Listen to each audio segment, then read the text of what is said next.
What's up, fight fans? The Notorious here, just out of the surgery room. Everything went to plan. Everything went perfect. I'm feeling tremendous. We got 6 weeks on a crutch now, and then we begin to build back. I want to thank all the fans all around the world for your messages of support. I hope you all enjoyed the show. I want to thank all the fans in attendance at the T-Mobile Arena, 21,800 fans in attendance. The place was absolutely electric. It was a hell of a first round. It would have been nice to get into that second round and then, to see what's what. But it is what it is. That's the nature of the business. A clean break of the tibia, and it was not to be. Dustin, you can celebrate that illegitimate win all you want, but you've done nothing in there. That second round would have shown all. And, onwards and upwards we go, team. We dust ourselves off, we build ourselves back, and we come back better than ever. Let's go, team. What's good, family? Smash the like button and subscribe. So we just heard to Conor Mcgregor. Yeah? What's McLeggy saying? Listen, McLeggy. You are gassed, yeah? You are gassed. In fact, talking about gassed, you mentioned about... I've written a few notes here still. A few notes I want to pick up on in this message. Because, listen. You said... Who did nothing? It was illegitimate. It was illegitimate. Celebrate your Dustin Behead. Celebrate your legitimate win. It was illegitimate. Listen, you did nothing illegitimate. Your foot, I don't know about you, man, yeah, but you man tell me. I tell you what, you mctappe fangirl dons here. You man tell me. I'm not going to inject no bias here. You man tell me. But correct me if I'm wrong. Did or did not mctappe's leg enter the cage looking like peg leg? Was it? Or I don't know. Because the way that mctappe is acting is as if his leg was already peg-legged. Because at the start of the fight, your leg wasn't peg-legged. So what do you mean he did nothing? Because your leg didn't break itself. Your leg didn't... You didn't kick your own leg. Yeah? Think about it. Your leg was A-OK. Yeah? Your leg was A-OK going into the cage. So to sit there and say he did nothing. He did everything. His elbow... Well, tell a lie. John Kavanagh came out. John Shilliver, yeah, came out and said, "Oh well, yeah, it was the elbow." Listen, nothing to do with the elbow. Do you think it's a coincidence? Dustin Porier, aka Dustin Prober, pointed at mctappe. He pointed at him, and it was at that point Porier said, "I felt it crack." Now, I don't know about you, man, but is that a coincidence then? Prober don't lie. That's another thing. I've never heard Prober really go out of his way to lie to make himself look better. He even said at the time after the fight, "Well, I'm not 100% sure. Obviously, I'm not a doctor, but I'm pretty sure." Why would he lie for? He felt it crack, yeah. And at the time, his reaction says it all.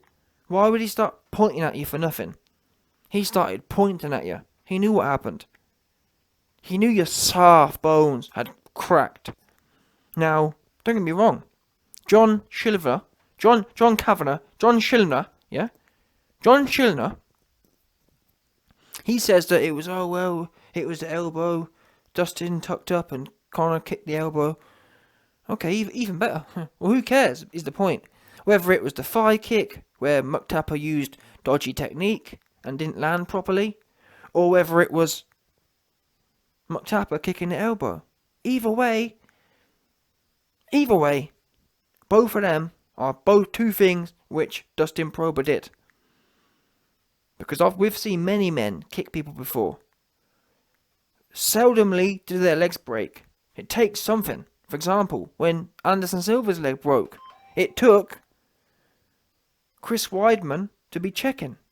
Bottom line.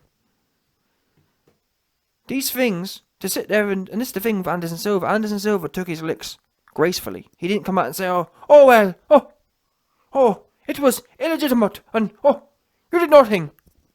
Because he clearly did do something. Because if he didn't, You wouldn't have been leaving there looking like a pirate looking ass.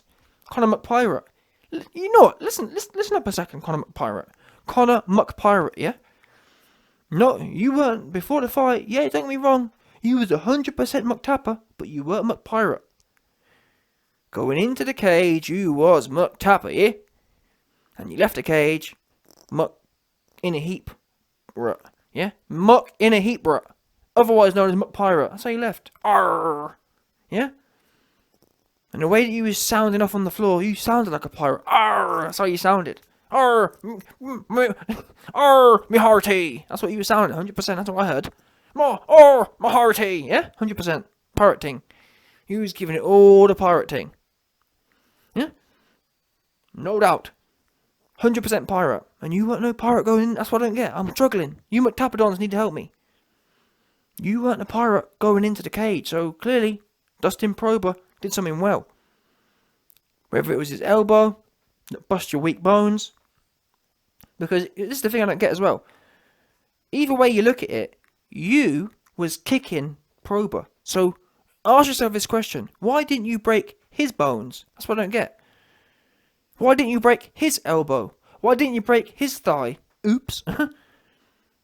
Tell you why. Because Porier is hard. That's why. You're soft. Bottom line. You was doing the kicking and you broke your own leg. Your leg bounced. Porier's just too solid, clearly.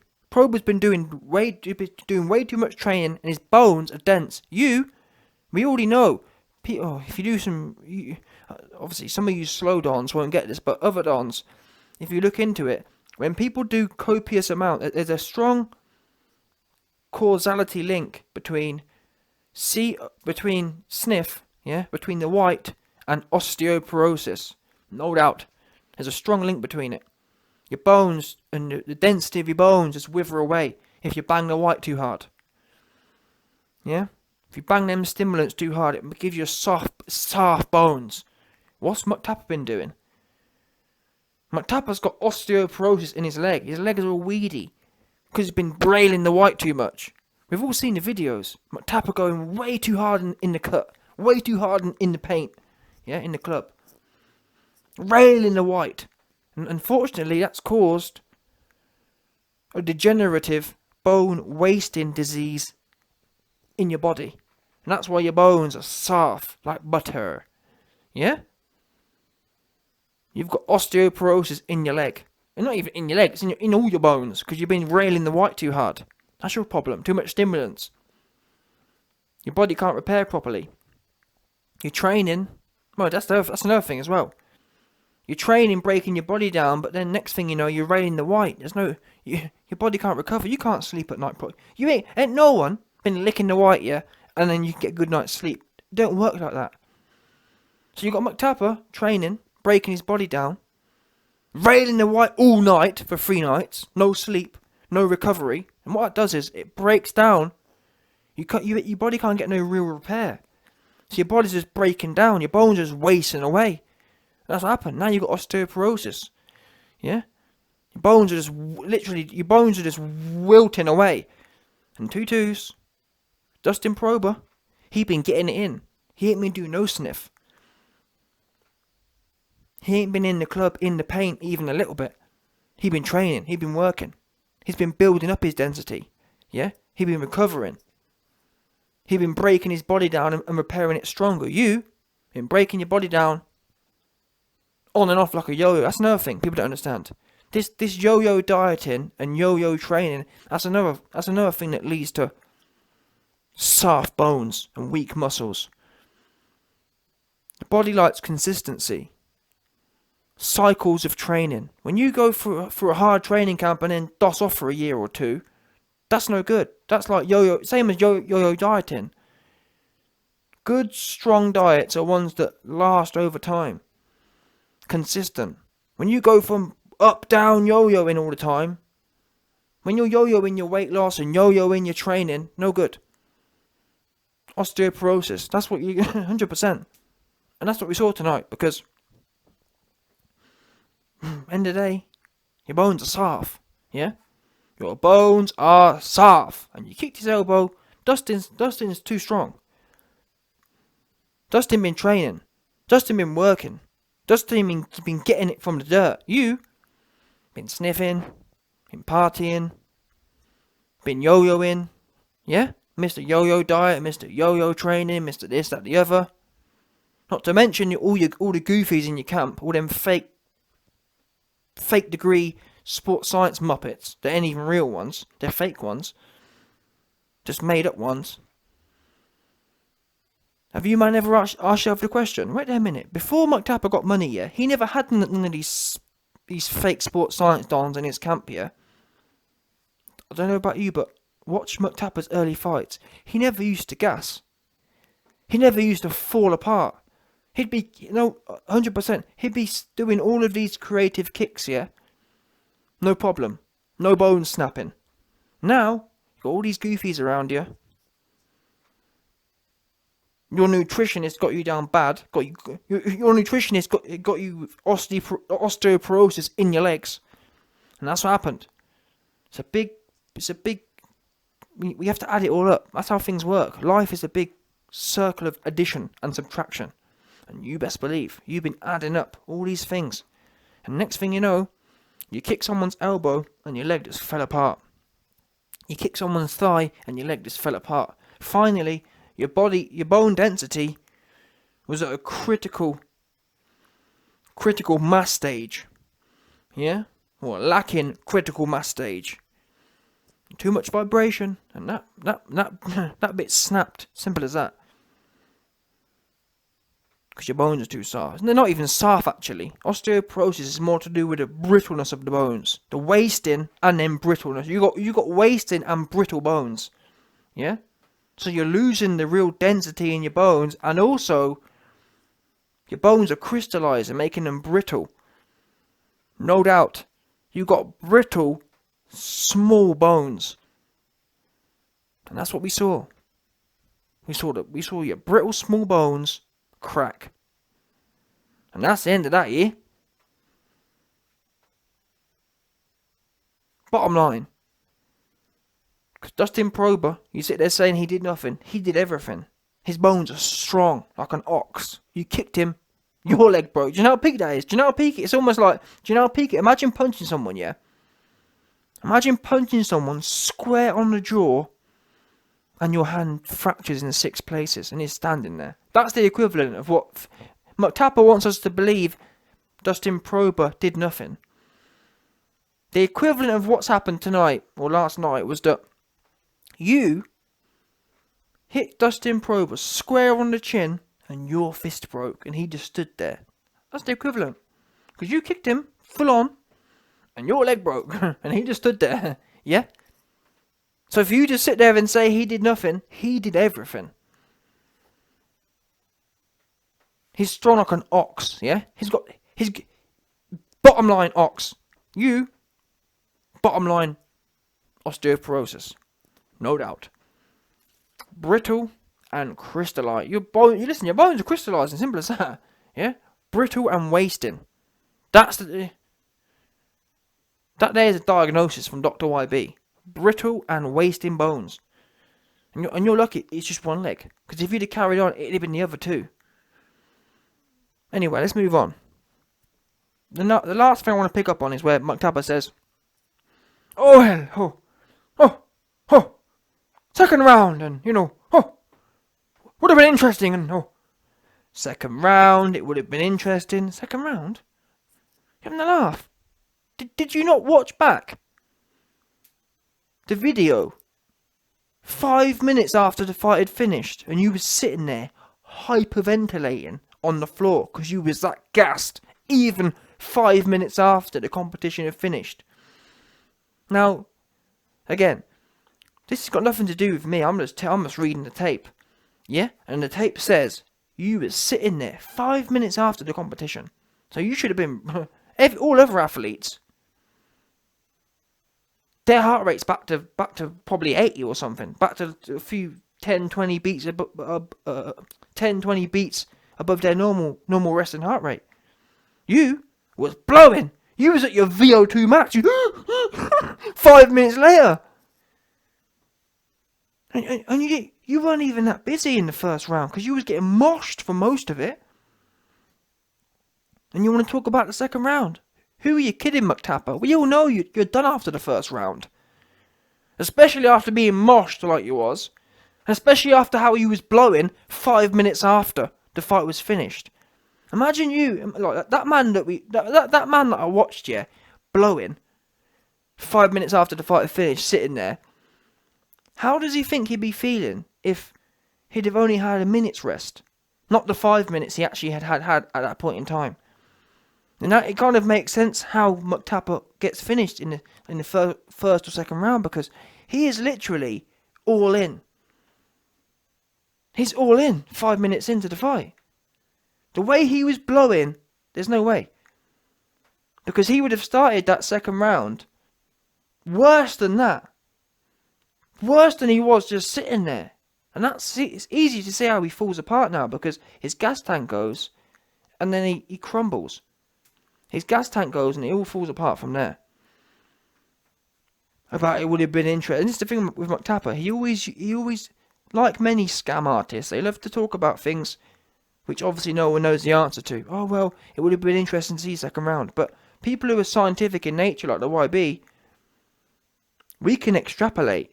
Well, you was already shooting in. Mr. I don't count non-KOs. Mr. I don't count grappling was grappling in the first round. That there for listen, mctappe grappling, mctappe panic wrestling is his number one go-to when he's about to be finished. mctappe doesn't like to be knocked out cold. So instead, he'll shoot, or he'll end up he'll take the fight to somewhere where he knows he's going to lose in not being knocked out, if he can. Or like Dustin Porier too, if he's too tired, listen, mctappe at the point he got stopped here in the second fight, he was just too gassed to shoot. he didn't have enough cardio to drop down and shoot in, so he just crumbled on the spot. And Dustin filled him in some more and tucked him right in for him onto his little pillow and the meme. Yeah, he was too gassed, he couldn't shoot. But apart from that, if mctappe has enough energy to shoot, as he did in the third fight, he'll shoot. And he shot and started trying to clinch and whatnot. And then you saw him do that cheap fake guillotine. What did he do there? And it's even interesting. Kavanagh said, oh, we actually practiced doing the guillotine standing up. But that shows you mctappe's mentality. mctappe, even though they trained not to go down, what happens? He goes straight down. Because that's where he finds comfort. He finds comfort knowing he's in a place where he's got no chance to win. Because guess what? If he's in a place he's got no chance to win, he knows it's not long before he's going to be out of there. Because he knows, oh, well, of course I had to tap because I was in a position I couldn't win. See what I mean? He puts himself purposefully in places he knows he'll have no other option to tap, so he can hop out. Yeah? And that's why at the end of the fight, as I've explained, that's why he jumped on the floor at the end of that round. He jumped on the floor. He loves it. He loves it. 100%. Sitting there saying, it would have been interesting. Yeah, you're right, it would have been. It would have been interesting to see how Dustin Porier finished you off. That's the only interesting part. Let's not make out, oh, it was interesting because it was 50-50 and the fans weren't sure where it was going to go. No. It was interesting to see what way you was going to jack and or what way Porier was going to tuck you in again. That's it. Oh, well, second round and oh, interesting, all that he was giving it. He was finished. He was blowing. Oh, but I'm sure there's some mctappe fans who say, oh, no, YB, because, he was hyperventilating because of the pain. No, I know pain. I know pain breathing, and I know cardio breathing, trust me. Pain breathing tends to be shallow. Like, that panicked, shallow breathing. mctappe was hyperventilating, but deeply. He was like, you know what I'm saying? He was gassed. That's bottom line. He was gassed. He was VO2 max gassed, no doubt. So, listen, mctappe, you finish, your career's done. And that said, I still can't wait for Porier to fill you in one more time. I can't wait to watch you shoot. That's what I can't wait to watch. It's my favourite. I love watching mctappe shoot. I love it. In my opinion, they should make their own. There should be a whole other sport for that. Yeah, mctappe shooting should be its own little event. Personally speaking, it's amazing to watch. The man who don't count BJJ wrestling. Watching him, watching a man who doesn't count BJJ wrestling start BJJ and wrestling. It's something in that. Something special in that. Watching the man who doesn't count BJJ or wrestling actually BJJ and wrestle. Wow. Special. Gets the YB super rock hard, super veiny downstairs, no doubt. Yeah?